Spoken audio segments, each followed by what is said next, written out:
Donc je m'appelle Clément, j'ai 11 ans. Quand j'étais dans le ventre de maman, ils m'ont repéré une cardiopathie congénitale, donc j'avais une transposition des gros vaisseaux. Donc ils ont été obligés de m'opérer à 4 jours de vie à Necker. Ensuite, plus tard, donc quand j'étais petit, ils ont découvert une fuite à la valve mitrale, mais qui était censée se faire opérer quand je serais adulte.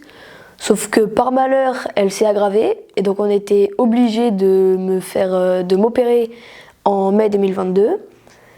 Et en fait, la réparation n'a pas tenu, donc c'était encore pire qu'avant. Donc on a été obligé de me faire réopérer en octobre 2022. Et donc là, ils ont joué la sécurité, ils m'ont mis une petite valve mitrale en carbone artificielle et qu'on a appelée Valvie. Lors de la première opération de Clément en 2012, l'association Petit Cœur de Beurre n'existait pas. Notre premier contact avec cette association a été lors de l'opération de mai 2022 via le petit livre de Pichou qui nous a énormément servi, tant à Clément qu'à nous. Pour expliquer, pour comprendre, c'était ludique, clair, et quand on a su que Clément devait de nouveau se faire opérer en octobre 2022, on s'est dit qu'il fallait qu'on fasse quelque chose pour Petit Cœur de Beurre. Et donc c'est à ce moment-là qu'on a décidé de lancer le compte Instagram Clément Petit Cœur. On avait besoin de ce projet de famille pour nous serrer les coudes face à cette nouvelle épreuve de la troisième hospitalisation. Et en fait ce compte on l'a lancé à la fois pour collecter des soutiens pour réchauffer le cœur de Clément. Donc on a eu la chance d'avoir plein de messages d'encouragement de sportifs, de stars de la télé, donc qui ont permis d'égayer un peu l'hospitalisation de Clément.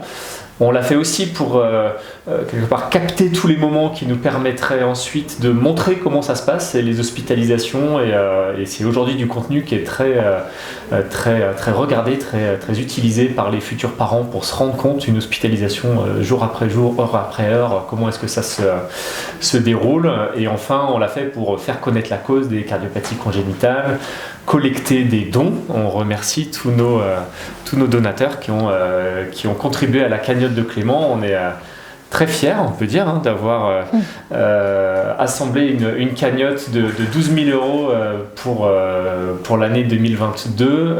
Et ce qui est encore plus sympa, c'est que cette cagnotte, on l'a concrétisée dans un projet, qui est le projet Petit Panda, qui permet de créer pour les parcours de cathétérisme, donc d'hospitalisation, pas en chirurgie cardiaque comme Clément a subi, mais par d'autres voies d'opération, fournir le même ensemble d'accompagnement avec un livret dédié, avec une petite peluche, avec un diplôme spécial aussi qui est là, avec le diplôme de cathétérisme et avec l'ensemble des salles de parcours d'hospitalisation qui seront décorés sur ce thème du petit panda. Donc ça permet de boucler la boucle pour nous.